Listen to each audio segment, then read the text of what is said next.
और आगे बढ़ते हुए इंडिया 100 की शुरुआत करेंगे। देश दुनिया की 100 बड़ी खबरें जानिए। कंगना की तरफ से दाखिल याचिका पर आज दोपहर 3 बजे बॉम्बे हाईकोर्ट में सुनवाई होगी। कंगना के घर हुई इस कार्रवाई पर बीएमसी आज अपना जवाब दाखिल करेगी।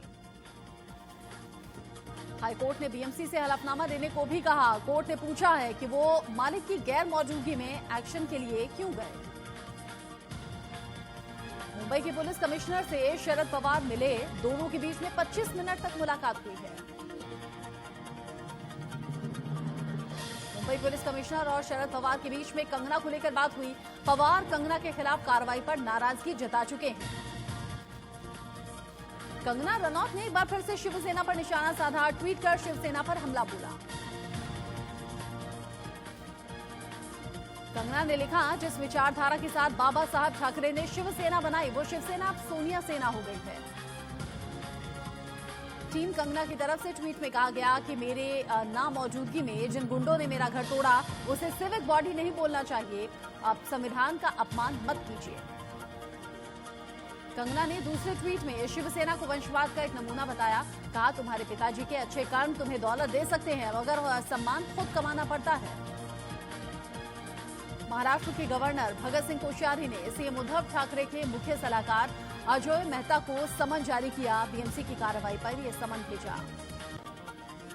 कंगना के खिलाफ विक्रोली थाने में शिकायत दर्ज की गई है। अब साथ ही साथ वकील नितिन माने ने शिकायत दर्ज कराई है। इस मामले पर जवाब देना होगा।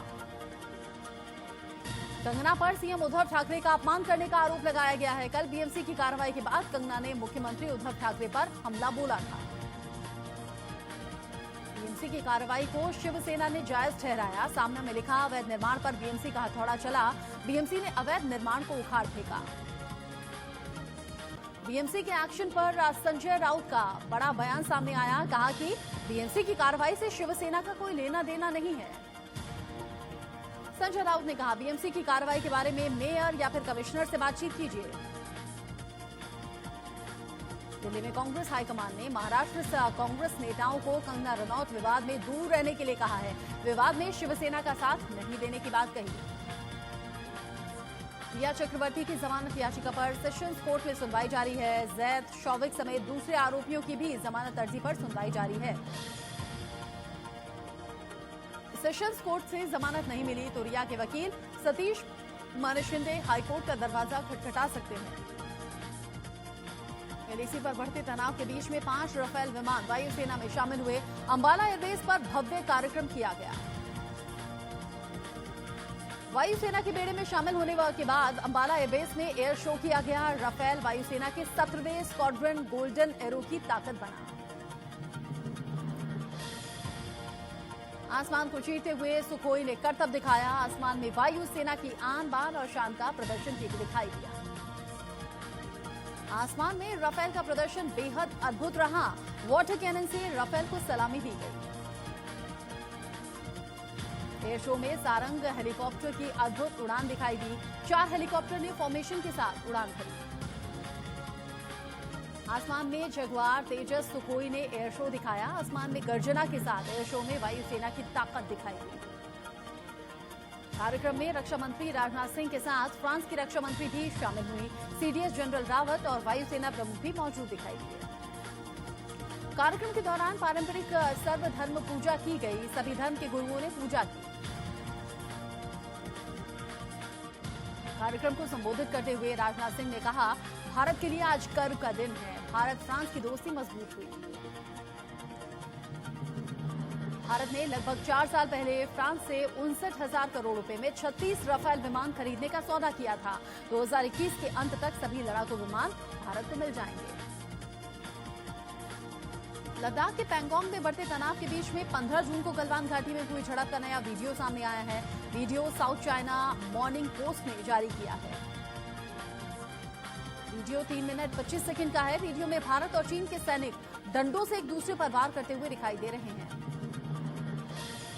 झड़प के दौरान कुछ सैनिक पानी में गिर गए और गलवान में हुई झड़प के दौरान ही 20 भारतीय सैनिक शहीद हुए थे। मॉस्को में आज चीनी विदेश मंत्री वांग यी और एस जयशंकर के बीच में बैठक होनी है। भारत और चीन के बीच में ये बैठक एससीओ समिट से अलग होगी। दोनों देशों के बीच में शाम 5:30 बजे से लेकर 6:30 बजे तक ये बैठक चलेगी। पूर्वी लद्दाख में तनाव के बीच में ये बैठक अहम मानी जा रही है।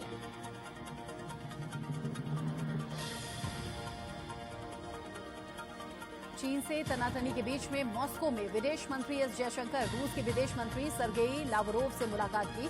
दोनों देशों के कई द्विपक्षीय मुद्दों पर बातचीत हुई।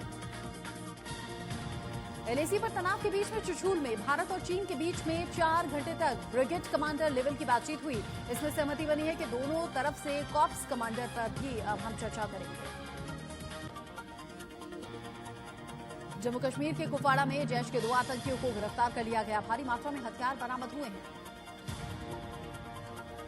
एलओसी पर पाकिस्तान अपनी हरकतों से बाज बिल्कुल नहीं आ रहा। कैरी बैटल सेक्टर में पाक की ओर से फिर सीजफायर का उल्लंघन किया गया।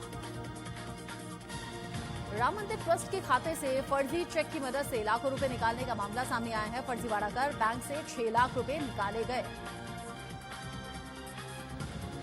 ट्रस्ट के खाते से 2 बार फर्जी तरीके से पैसे निकाले गए। तीसरी बार बड़ी रकम निकालने की कोशिश में फर्जीवाड़े का पर्दाफाश हुआ। ट्रस्ट ने अयोध्या कोतवाली में मुकदमा दर्ज करवाया है। पुलिस ने केस दर्ज कर कार्रवाई शुरू कर दी है। पहले चेक से लखनऊ के एक बैंक से 1 सितंबर को 2.5 लाख रुपए निकाले गए, जबकि अब 2 दिन बाद 3.5 लाख रुपए निकाल लिए गए। तीसरा चेक 9,86,000 का था। बैंक ऑफ बड़ौदा के वेरिफिकेशन कॉल में ट्रस्ट ने ऐसी जानकारी से इनकार कर दिया, जिसके बाद फर्जीवाड़े का खुलासा हो पाया। देश में कोरोना का कहर जारी है। पिछले 24 घंटे में 95,735 नए मरीज सामने आए हैं। 24 घंटे में 1,172 मरीजों की मौत हो गई। मौत का कुल आंकड़ा 75,062 हुआ है।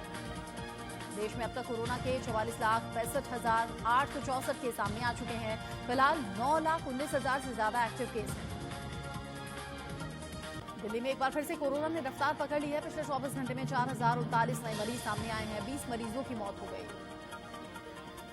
दिल्ली में रेड लाइन पर आज से मेट्रो सेवा बहाल कर दी गई है। रेड लाइन में भी मेट्रो सुबह शाम 4-4 घंटे चलेगी।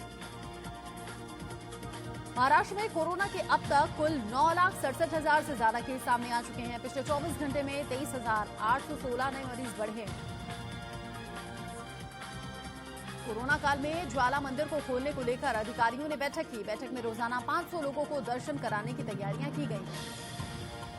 चारधाम यात्रा पर लगी रोक हटने के बाद तीर्थयात्रियों का पहला जत्था हरिद्वार पहुंचा, जहां जिले के कई अधिकारियों और कारोबारियों ने उनका स्वागत किया। शामली में भी बेरोजगारी को लेकर समाजवादी पार्टी के कार्यकर्ताओं ने कैंडल मार्च निकालकर प्रदर्शन किया। बेरोजगारी के लिए सरकार के खिलाफ नारेबाजी हुई।